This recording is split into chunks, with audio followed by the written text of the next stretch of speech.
Los Angeles Clippers have won 3 games in a row. Their latest win, an impressive one over the Magic, a team that was riding a 6-game win streak in which none of their opponents had scored more than 100 points. However, the Clippers, they put an end to that, scoring 104 points in this one, and they were able to do that without their leading scorer in Norman Powell, who was out with a left hamstring strain. Powell is leading the team in scoring at 23 points per game, making 49% of his shots and 48.7% of his three-pointers.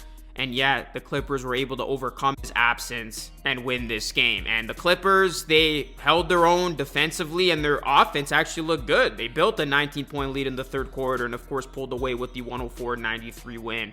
And you look at the Clippers, their defense, it came to play. This is a Clippers team that prides themselves on a defensive swagger. And, they give up the 4th fewest points in the league. They're leading the league in steals. They rank 6th in defensive rating. So it was no surprise that the Clippers held the Magic in check. The Magic just shot 44% from the field and 22.9% from three-point range. And of course, were held to fewer than 100 points. And in Powell's place, you had Amir Coffey step in, and Coffey made his first 3 three-pointers and his first 4 shots in the first quarter for 11 points, and he finished the first half with 14 points on 5 for 6 shooting. He was on fuego, and 4 for 4 on threes, and he completed his night with 18 points on 6 for 10 shooting. So it was a tremendous job done by Amir Coffey stepping into this game for Norman Powell. Real quick, guys, drop a like on the video, subscribe to the channel for more Clippers content, and shout out to BetUS for sponsoring today's video. So you look at the Clippers, they were able to win this game by getting some nice contributions from multiple guys. James Harden, he was a plus 18, 24 points, 7 rebounds, 5 assists. Zubac continues his impressive season, 17 points, 12 rebounds. He was a plus 10. Chris Dunn, he has just been one of my favorite players to watch on this Clippers team. What a big time pickup he was. He was a plus 12, 7 points, 3 assists. And then Derek Jones Jr., he had 8 points, but he had 3 steals in this one. And again, he was a plus 10. So the Clippers able to get a lot of guys chipping in a big way. And then from off the bench, got to credit Jordan Miller, 8 points he scored in 16 minutes. And then Kevin Porter Jr. had 10 points in 20 minutes. And Mo Bamba, he had 7 points in 50 minutes. So this is a Clippers team that they're starting to figure themselves out. They're starting to find a groove. And we got to talk about this Clippers team more. I feel like not a lot of people are recognizing what they're doing. The fact that the Clippers right now are 9-7 without Kawhi Leonard is really impressive.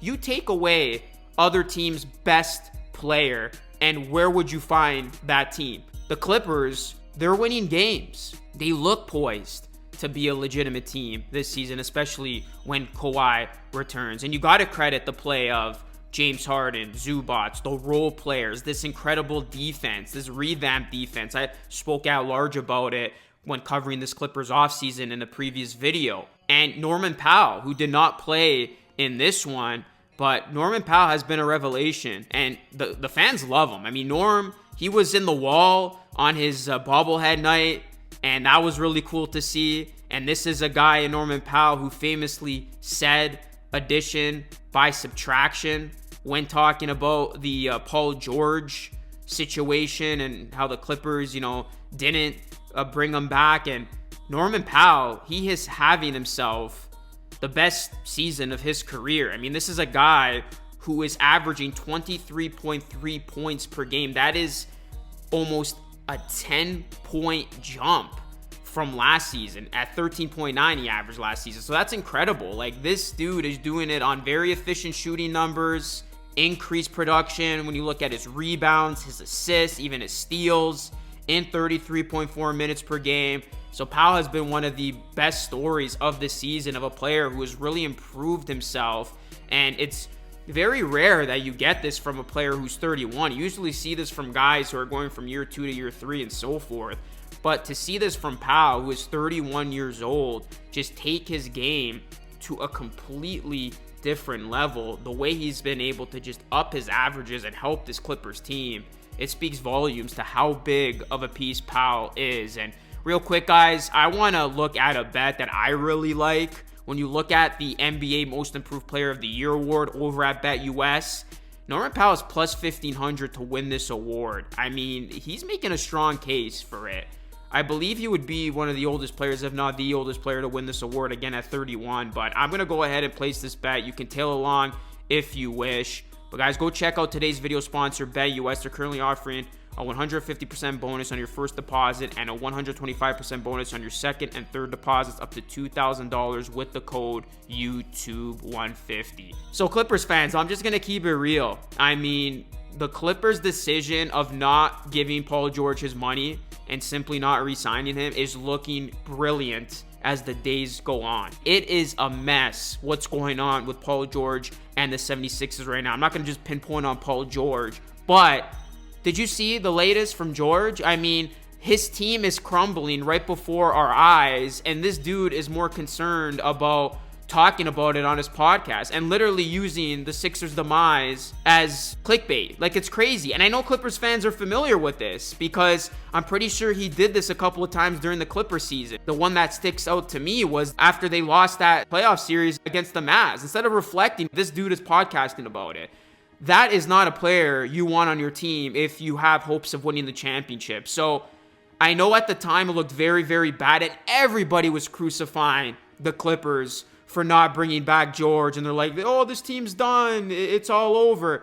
Listen, I don't want to toot my own horn here, but I was probably one of the few people that said the Clippers were going to be okay. And now looking at it this early into the season, how the 76ers who came into the season with championship aspirations are crumbling, and then you look at the Clippers, they're thriving. Like, this is a lot of fun for the Clippers. Like, this is a team that they're just handling their business, and the best part about it is there's not these super high expectations like in years past. Like, people went into the season not expecting the Clippers to be good because they didn't have George coming back, because Kawhi was going to miss time to start the season. But here they are. The Clippers, they're handling their business. You got to give a ton of credit to James Harden. People thought he wasn't going to be able to lead, but, you know, he's been playing well. You know, he's scored 20 plus points in 3 out of his last 4 games. He's been that facilitator that you love to see. You know, 16 assists in that win against the Warriors, and 11 assists in the night before that against the Jazz. Zubats, we've seen improved play from him. To repeat myself, what Powell said is true.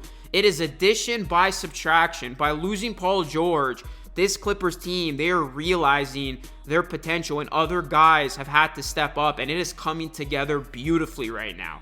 The Clippers are in a really good position. They're taking care of business at home. They're 7-3 over their last 10 games. They're on the upward in terms of their progression and where they're headed. And, you know, the biggest thing obviously is Kawhi. We always speak about that at large, but man, like, if the Clippers can play this well, and then you do get Kawhi coming back whenever he's going to come back, hopefully it's not that far down the season. Hopefully it's around the playoff time after the All-Star break.